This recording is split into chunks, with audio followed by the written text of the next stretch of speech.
Hello everybody, this is Entertainment Exclusive. Also, this is Lusaka. This is not Kinshasa. This is not Kampala. This is Lusaka. Art has been given to the world in the most abundant and simplistic form.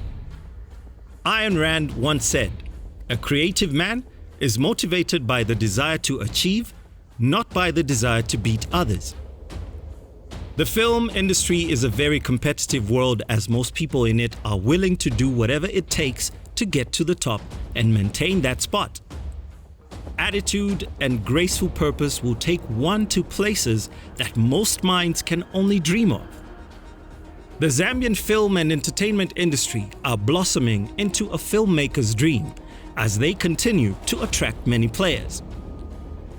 Great stories have been birthed from this land, and slowly the world gets to see what prodigious, untapped talents we possess. It's a small industry where everyone knows everyone, and one's reputation is everything. When cinematographer, director, and CEO of Kazadi Films, David Kazadi, stepped into the Zambian scene, he had to show that he was more than just talk, but meant business, creative business. He embodies a creative whose aim is not only to get to the top of the ladder, but ensure that every step he takes towards his goals lay a path for the next person to follow and do greater things. We have training. With the premiere of his first action movie, Black Dollar, set for November this year, we know we are set for one action-packed film, as the trailer made it known where exactly we are. This is Lusaka.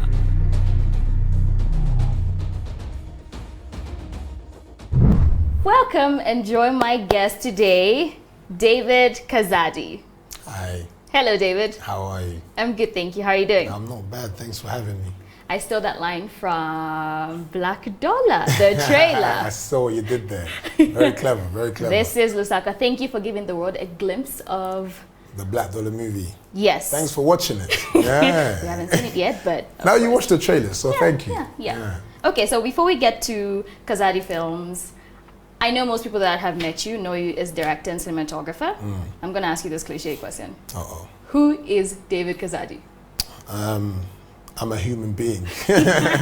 Clearly. But like, I'm a brother, I'm a son, and yeah, I'm just your average guy who likes to make movies. Yeah, that's who David Kazadi is. Don't be fooled by all the glitz and glams and all the like. I'm literally the guy you're gonna find in, I don't know what the place is called, but like you're gonna find me eating supiambuzi. I'm that guy. Yeah. Is that like one of your favorite delicacies? You have no idea. My mom can't watch this because she sort of prohibited me from eating supiambuzi. But like, I love supiambuzi. Mom, I'm sorry. A man's got to have what a man's got to have. So that's David Kazadi in a nutshell. When I left high school, my lecturers, I was a bit of a naughty boy in school, so I didn't really do well on my grades. And obviously, my dad's a cardiologist, my mom's a lawyer, and so in school, everyone expects me to be so good, because of sort of my parents' background. But I was never academically inclined because I've always been creative from a young age. But then, even in the UK, you won't believe that. The school system doesn't, especially like high school at a young level, they don't accommodate the creatives. And so while I've been in school, you know, like trying to play, because I sing and I play the piano, so I'm very musical. So I would rather be in a music class the whole day as opposed to do my maths and geography. So at the end, long story short, at the end of my GCSEs, I didn't do so well. But then the lecturers called my parents in and they told them that according to them, I'm educably mentally retarded. Yeah, which meant, you know, I just couldn't. Education wasn't for me. Now, my dad, obviously, being who he is like, I know my son. My son did not come to this country not to do well. But then, obviously, he's saying that to my teachers. But you can imagine a 16-year-old me, I was broken and hurt, you know? Like, I took a month off to try and sort of uncover myself and live in an African household. Like, they're constantly reminding you, and this is why your teacher said you're educably mentally retarded, and you're out here just crying, do something in your life. But then, almost in an instant, so in the UK where you have high school, then if your high school kicks you out, which is what they did to me. You have an option to go back to college to pretty much redo my GCSEs. And in so doing, I met a lady who was running the media workshop. So back in the days, it was cool to like MC, like grime music. Yeah. So I did one of those songs, and I needed to get a music video done because there was a certain channel that was popping up. It was called Channel U. So I wanted to shoot a video, submit it to Channel U, and get my music debut and become a superstar, blah, blah, blah, blah. So I went to her and I asked her, can I shoot a music video with your students, and then I'll give them credit. You know, I was already hustling from a young age. Yeah. So she's like, yeah, you can do it, but they're not gonna edit it for you because they have assignments and whatnot. So she shot it for me on a green screen, and that was like, I had no idea what we were doing. I just got my guys, I was like, guys, I've got a music video. Yeah. She shot it, and then in the end, she's like, I can't edit it either, so you have to edit it. I'm like, miss, I don't know how to do this stuff. Like, this isn't my world. I just want a music video. She's like, okay, cool, I'll sit you down. She sat me down on a PC at the time, and she's like, this does that, this does that, this does that, figure it out. Now, for those who know green screening, chroma keying, it's not the easiest thing. No, it's not. So that was my introduction to pretty much this industry. I sat there for 3 months, literally learning on the job. I still have that music video. Okay. I might release it one day. So it's not on YouTube? It is on YouTube, but you will never be able to find it. Like, it's got one of those, it's like old me. You won't even recognize me at all. So anyway, I cut it up, and we released it, did all that we needed to do on YouTube, and you know, it sort of got some clout. Then at that point, I had a revelation, and I realized, so I went and asked more questions. Wait, people do this for fun? She's like, no, this is not fun, this is the job. That's why they're coming to study here. Yeah. At that time, my GCSEs were coupled with business, law, and psychology. I literally dropped that so that the next year I get on a media course so that I can sort of transition. I went, did the media course, and then I loved it, started learning about everything to do everything. And you know, when it's coming from a passion place, like I was the guy who, schools closed at like 5, I'm in the media edits till like 9, and the caretaker comes in, is like, David, is that you? I'm like, yes, mate. Like, David, you have to go now, mate. I'm sorry. I'm like, okay, cool. How early can I come tomorrow? And he's like, Yeah. I'm going to be in at this time. And so that passion birthed the Kazadi films that you guys know. Then I went to uni, did the uni thing. But as far as the company itself, I once had a dream. There was a man, like a shadow figure. He was holding I don't know, a sachet, Okay. a tiny sachet, and he was walking from like a place where the sun was setting and walking towards a tree, and this tree was withering, so it had no fruits. It was just a dying tree, and he's walking through, and I can't see his face, but I can see the sachet. So as he's coming there, in the sachet, he takes out little seeds, and they were like like marble type seeds, and they were really like shiny. He takes one and he plants it right next to the withering tree. And in an instant, his tree or his seed blossomed into this massive tree, and it had mango-like fruits. He plucked one of those mango-like fruits. When he cut them in half, a massive light shone in the sky, and that's how the Kazadi film logo was created. Yeah. Wow. So now, when I went to seek advice on what this means, because it kept coming back, and the explanation of it made me realize that I had a mission to create, or sort of, create a platform that would be able to, it's deep. So the man in the tree represented me. The seeds that he had represented how small my ideas were at the time. The withering tree represented the industry as it was in the state that it was back then, to an extent even now, especially the Hollywood industry, where in that it's a tree that's been there, but it's running out of ideas. So that man, me, was going to work along with a system that's already been established, but not directly in the system. He was going to set up his own system, and in no time, the system that he was going to set up was going to blossom, and those fruits were going to be representative of all the talents that have been overlooked. And by shining the light across, he was going to let everybody know that there is a new way, a new direction. So at that point, I knew that I had a mission that was bigger than myself, hence Kazadi Films was birthed. That is dope. It's a mouthful, yeah. Yeah. Mind's blown. It's a mouthful, yeah. Okay, so you directed one of Zambia's most anticipated action films, Aye. Black Dollar. Yes. Impressive trailer and lead up to the premiere. So I want to find out what made Zambia the perfect place to do it. Production, filming, just everything. Zambia is like a gold mine for a filmmaker. In that, so in Black Dollar, for instance, there's a scene where we shot on a highway or a simulated highway, and we blocked all the cars and like we created a whole scene. If I were to shoot the same scene in the UK, it would cost me at least £500,000. Yeah, and it will take me 6 months to get all the permits and all the arrangements. We did it in less than a week.